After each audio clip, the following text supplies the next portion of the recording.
उन्होंने C2+50 के जरिए, अब आपने क्यों नहीं 10 साल तक ये स्वामीनाथन रिपोर्ट को। ठीक है पंडिता साहब, फिर देखिए हम घूमकर मुद्दों पर आए और मुझे लगता है कि महीने भर इन मुद्दों पर हम लगातार चर्चा करेंगे। स्वामीनाथन किसने बनाया, रिपोर्ट कब आई, रिपोर्ट किसने लागू किया या नहीं लागू कर पाए, बीजेपी भी कितना लागू कर पाई है, और अब आप चूंकि गठबंधन की सरकार बनाने का दावा कर रहे हैं तो आप कितना लागू कर पाएंगे अगर सरकार बन गई तो।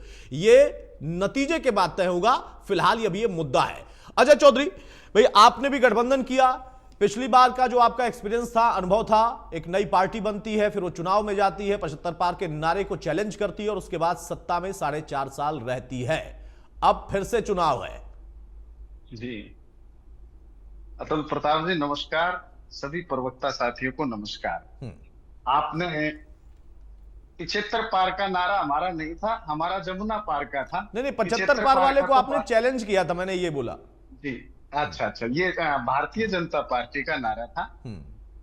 निश्चित रूप से हरियाणा प्रदेश का चुनाव अब की बार जिस तरह से हो रहा है, मैं आप नोट कर लीजिए अतुल प्रताप जी, जिस दिन रिजल्ट आएगा आप मेरी बात को याद करेंगे। हिंदुस्तान और हरियाणा का इतिहास का ये ऐसा चुनाव होगा कि रिजल्ट बड़े चौंकाने वाले होंगे और सारे के सारे मीडिया हाउसेस और जो ये सट्टे बाजार हैं, सब कुछ फेल हो जाएगी, धराशायी होने वाली है भारतीय जनता पार्टी इस चुनाव में। आप मेरे से ये बात लिखवा करके ले।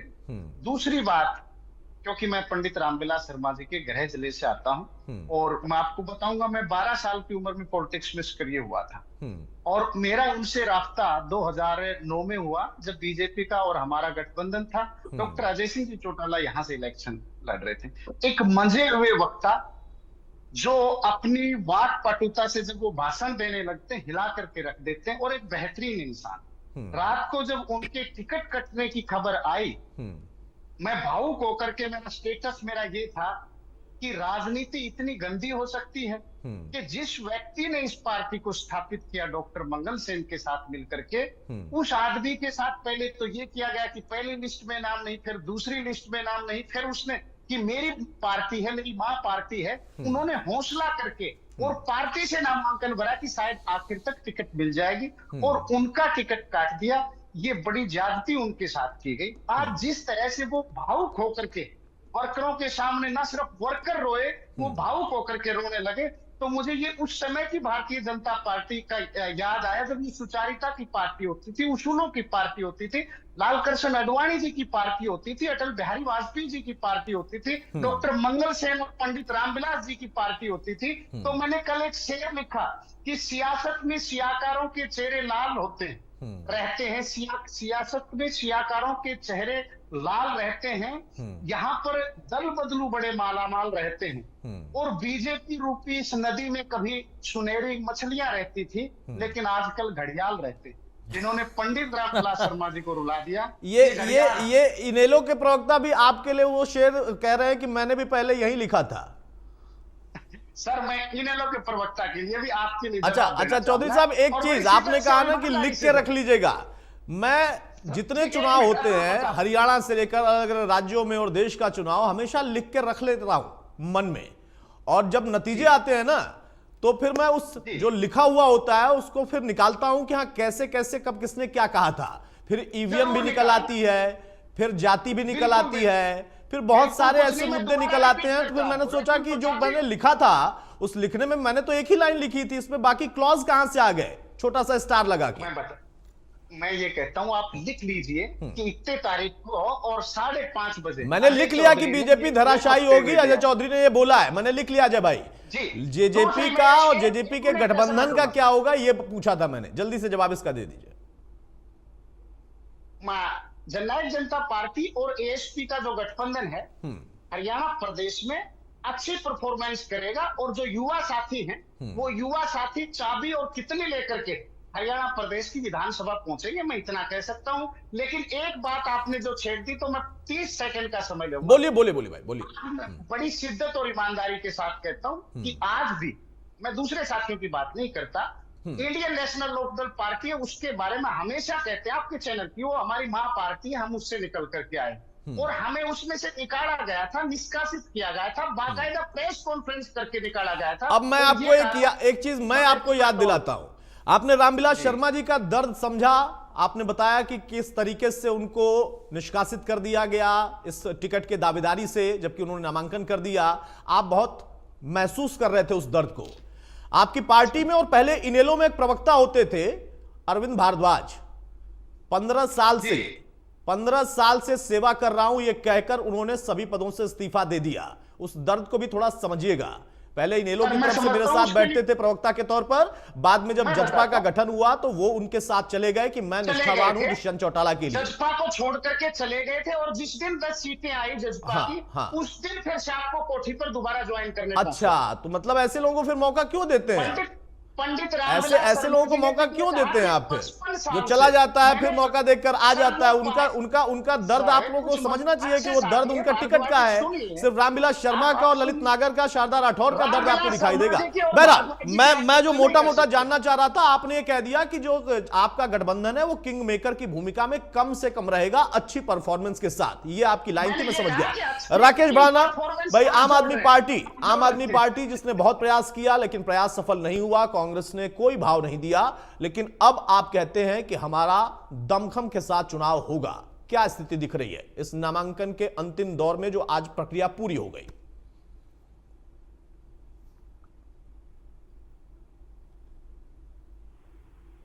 अतुल जी मुझसे पूछ रहे हैं आप? हाँ, भड़ाना साहब आपसे ही पूछ रहा हूं, जल्दी से अपना जवाब दीजिए।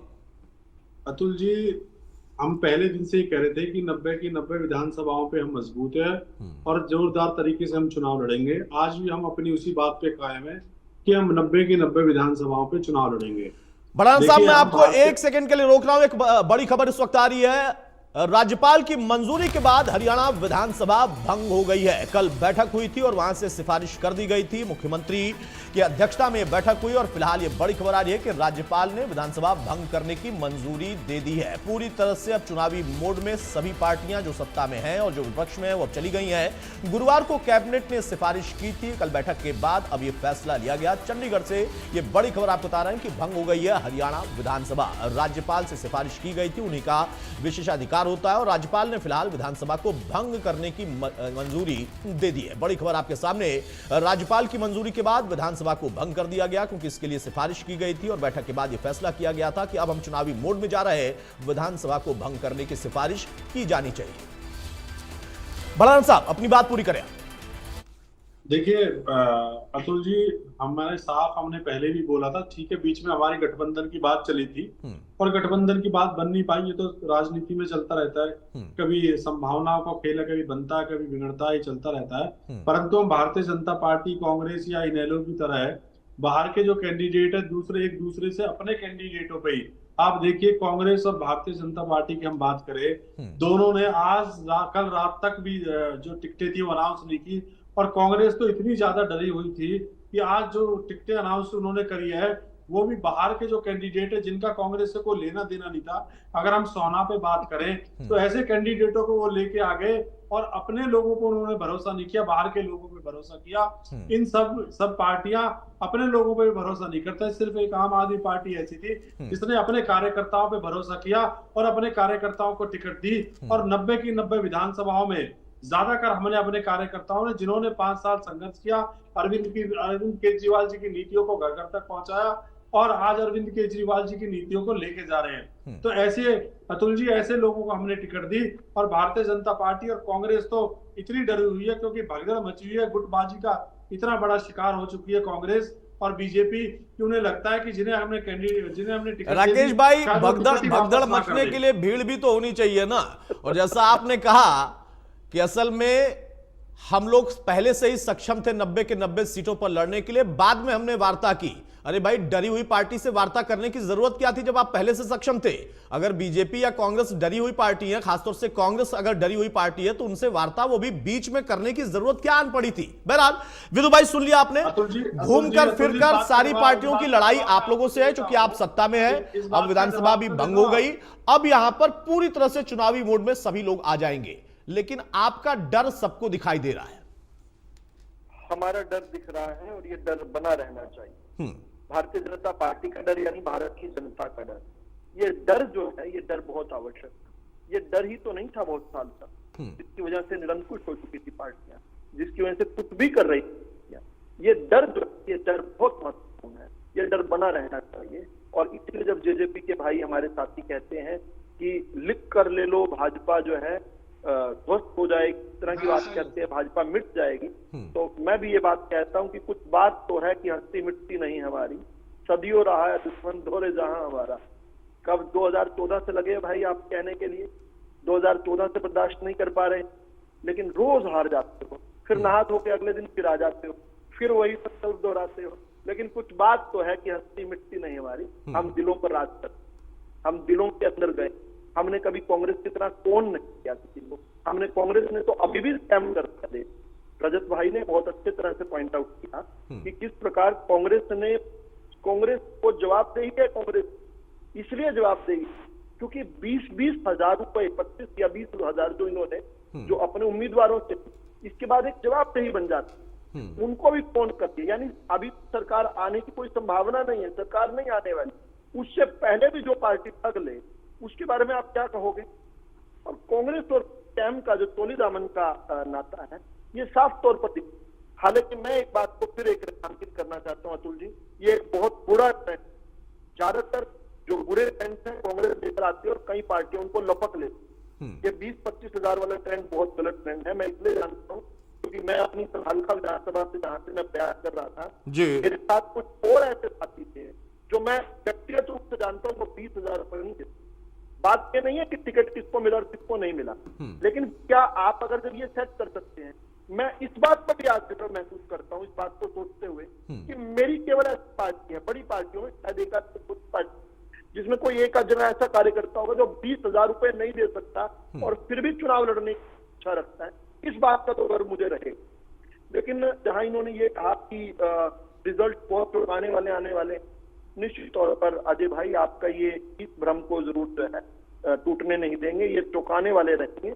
और चौंकाने के बाद जो है आपको लोकसभा के रिजल्ट ने जरूर चौंकाया होगा, शायद चौंकाया होगा, अगर वो कसर रह गई चौंकाने में तो ये विधानसभा के रिजल्ट आपको निश्चित तौर पर चौंकाएंगे। आप भी जो है सेंसिटिव रहिएगा, चौंक जाइएगा। इन्होंने एक बात और कही कि लिख कर ले लो, लिख कर लेने वाला भी इतिहास एक लंबा सा है, आप केजरीवाल साहब से पूछ लो, वो भी लिख कर देने वाले थे। आईबी की रिपोर्ट भी डायरेक्ट उसके पास आती थी और आईबी की रिपोर्ट के आधार पर लिख कर वो जो है लिखने वाले थे। अरविंद केजरीवाल, भाजपा जो है उसकी 5 सीट नहीं आ रही और हमारा प्रचंड बहुमत आ रहा है। हमने देखा गुजरात के अंदर क्या हाल हुआ, बुरा हाल रहा।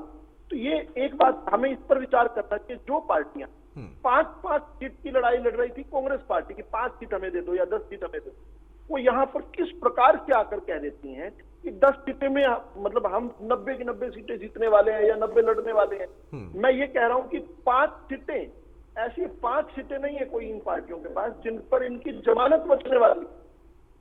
इसको छोड़ दीजिए कहा, यानी लड़ाई में नहीं, मैं चाहता हूं ये लड़ाई में प्रयास करके आए। अब विदु भाई, लोकतंत्र है, लोकतंत्र में कम से कम इतना अधिकार तो उनके पास भी है कि वो दावा करेंगे। अब वो 5 होगी या 90 होगी, कितनी जीतेंगे कितनी नहीं जीतेंगे, दावे का अधिकार तो कम से कम से मत छीनिए। दावा बहुत संक्षेप पूरा करें, फिर रमन जी के पास जाओ। पूरा इसलिए मैं ये कह रहा हूँ क्योंकि कितने दिन रह गए हैं, 8 तारीख दोबारा बैठना पड़ेगा।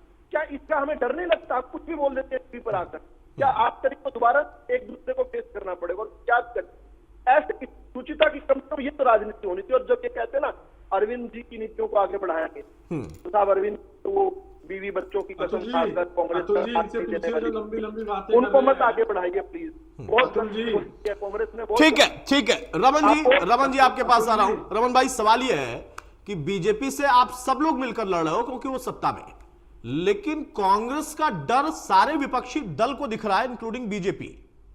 आपके जो कैंडिडेट हैं और जो टिकट वितरण करने का तरीका था, वो सभी को इस बात का संकेत दे रहा है कि आपके अंदर बड़ी टूट और बड़ी फूट हो सकती है।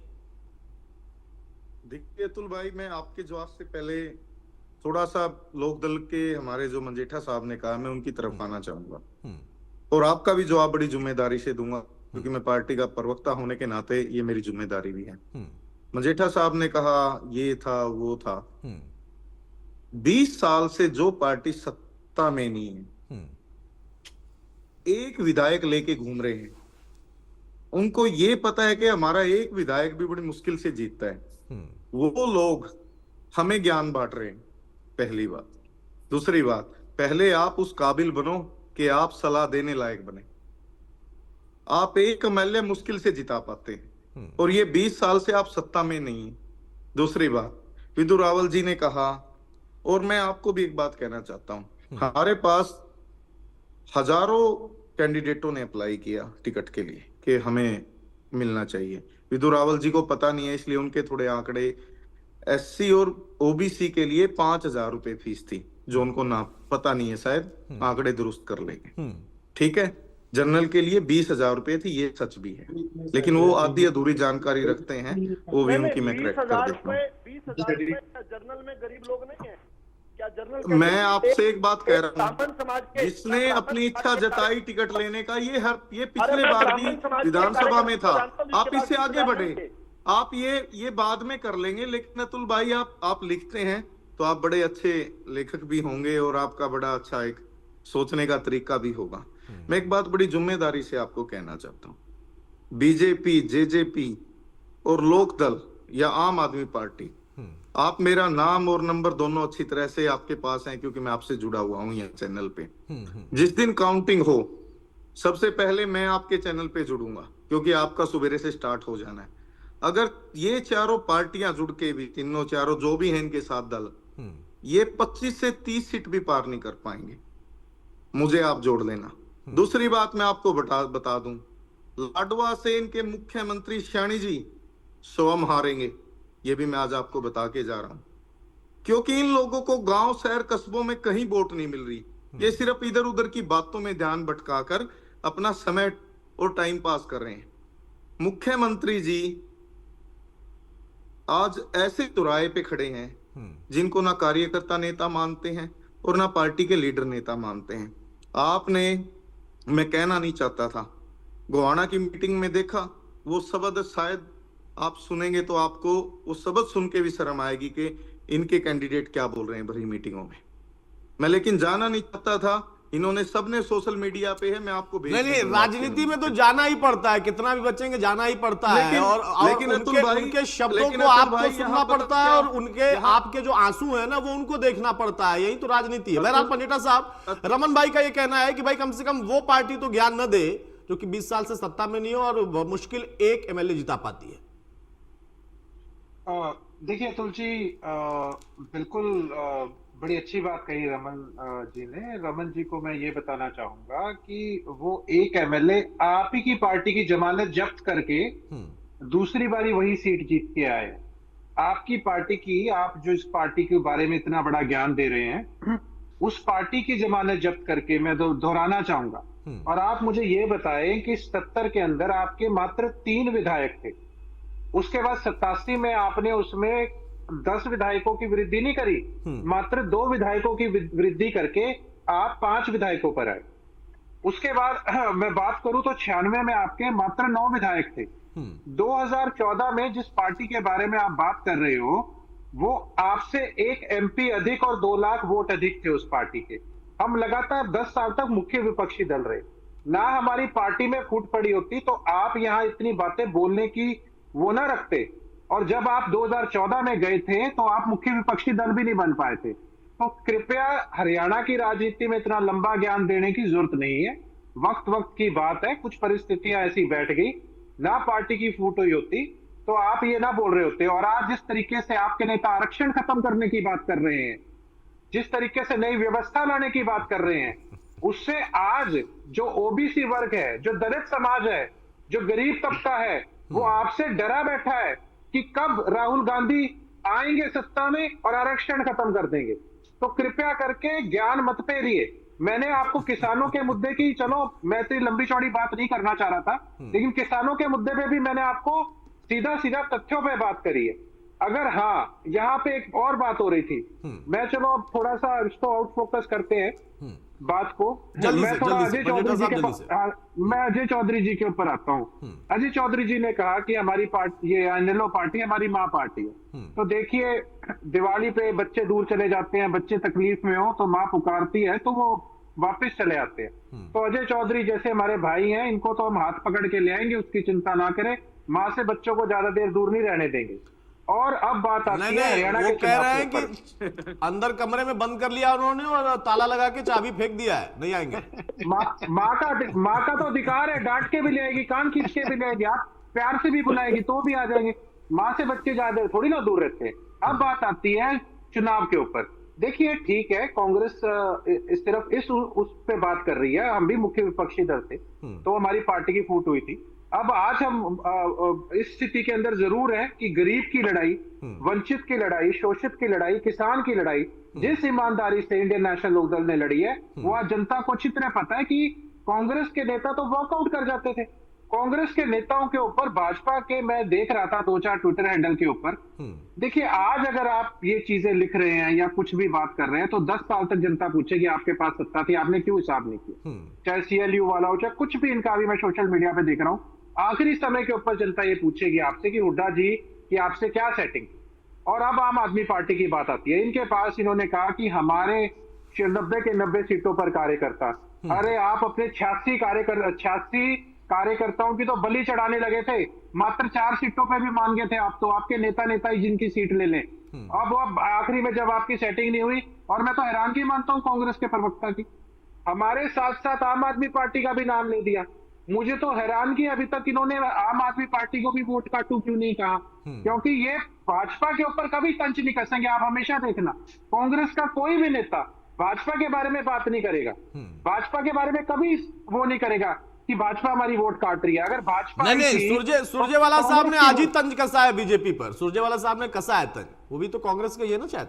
ठीक है अजय भाई, एक चीज आपने कहा था लिखने के लिए, रमन भाई कह रहे हैं कि फिर से मैं भी कुछ लिखवाऊंगा, अब मैंने उनका भी लिख लिया। वो कह रहे हैं कि जिस दिन परिणाम आ रहा होगा सुबह सुबह वो आ जाएंगे और बाकी कोई दिखाई नहीं देगा, सिर्फ वही दिखाई देंगे।